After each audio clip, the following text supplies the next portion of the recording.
What is your name? It's Patrick Ferguson. I'm a captain in the 3rd Regiment Rifle Corps, and I have no bloody idea how I got here. That is a preview of the 2nd episode of the new CBS original series Watson, starring Morris Chestnut, who plays Dr. John Watson, and Rochelle Aites as Dr. Mary Morstan. Sunday's episode is titled Redcoat. Dr. Watson and his team investigate a perplexed case involving a family with a man in the hospital with a bullet lodged in his head. The man insists he's a Scottish soldier hiding something nefarious. WBZ's Levan Reid got a chance to talk to actor Morris Chestnut, who's also an executive producer on the show, to learn more about Sunday's episode. Let's first start off by talking about the doctor, Dr. Watson, and what is his what are his responsibilities of the character as you start getting people to know who this character is? Yes, so the story opens up with the death of Sherlock Holmes, but he gives John Watson a clinic to solve the rarest of medical mysteries.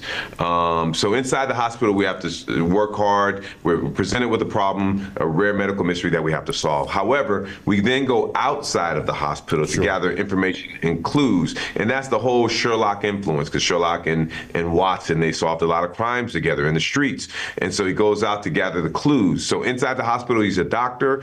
Outside the hospital, a detective. So basically, we're doc-tectives, and that's how we solve the crime. Were you a Watson and Sherlock Holmes fan growing up, watching the different, the different genres that they had, because they had so many of them?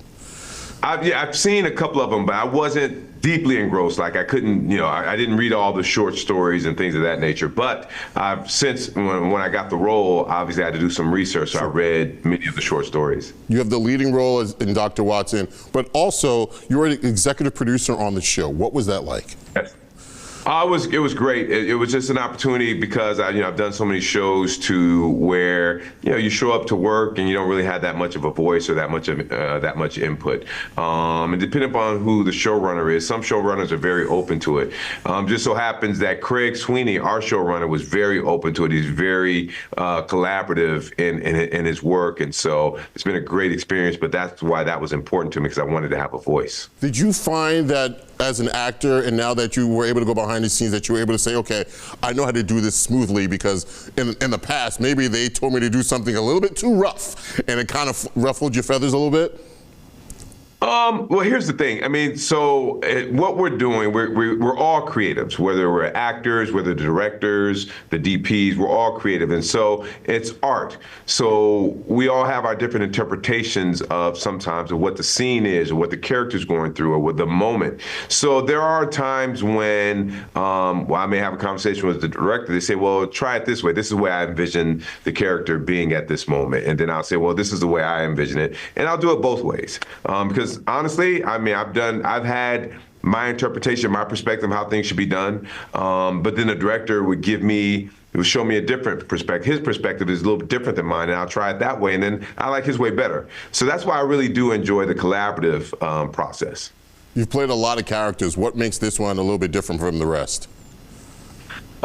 This one, it's just combining the medical and the investigative aspect of it. The main challenge, though, I played doctors before, but it feels like the medical jargon doesn't get any easier. It's always a challenge.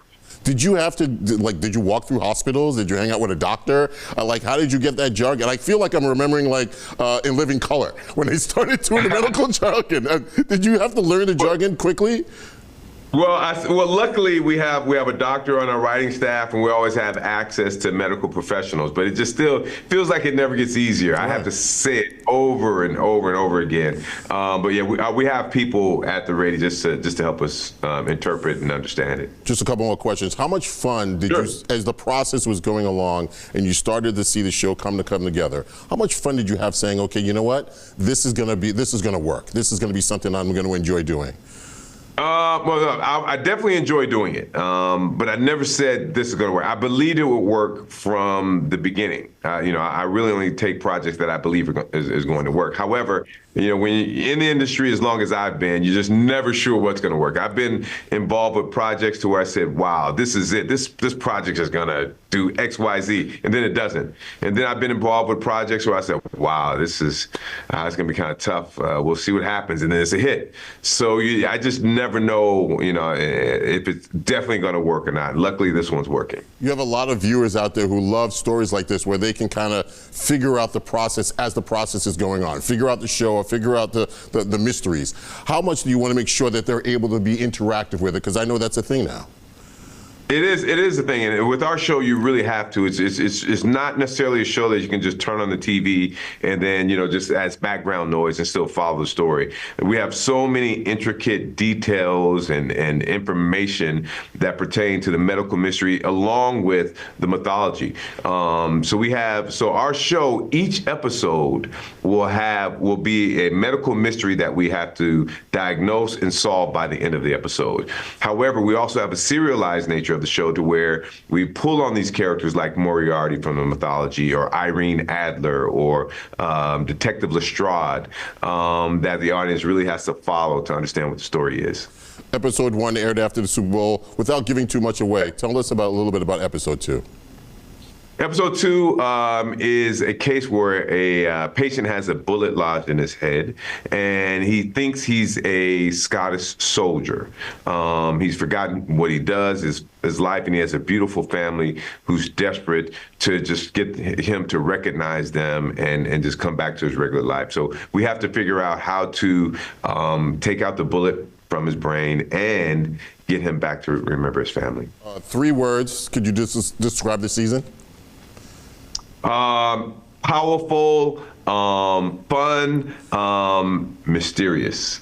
And Lakers or Celtics this time around? Because whoa, don't make a face. Don't make a face. Just because you get Luka Doncic doesn't mean all of a sudden that you're on the run here. Hey, listen. The Lakers or Celtics. I mean, is that even a question? Oh. Listen, congratulations. You guys did win it last year, and congrats. But the Lakers are coming. Were you surprised at the Doncic trade? Oh my! I'm still surprised. I'm still waiting to see. I'm waiting for someone to come out and say, "Hey, this is just a joke. It's not going to happen." But no, I'm very surprised. I mean, for us to get Luka Doncic, listen, I hated to give up AD and Max Christie. Max Christie was such a great young player, but having Luka is injected a whole new enthusiasm into the whole Laker fandom, and he and LeBron together. We're still light, with the big man, but I think we still have a chance to make some noise. Can we win it? We'll see. It's going to be tough. I mean, OKC is tough. Mm-hmm. We don't have an answer if we play Jokic. We don't have an answer for him. Well, who does? Nobody has an answer for Jokic. Good point. Well, last year Minnesota had it because they have Rudy Gobert. But yeah, Jokic is incredible. But yeah, so it's going to be fun to watch, though. It's going to be fun to watch. Well, I want to thank you for talking about Dr. Watson. I cannot wait to see it. I want to make sure that everybody out there watch it. And also, thank you for talking basketball, even though your views not the same as mine. I'll catch you. Okay, we'll see. But Sundays at 9 o'clock on CBS, they can catch Watson. Absolutely. Thank you.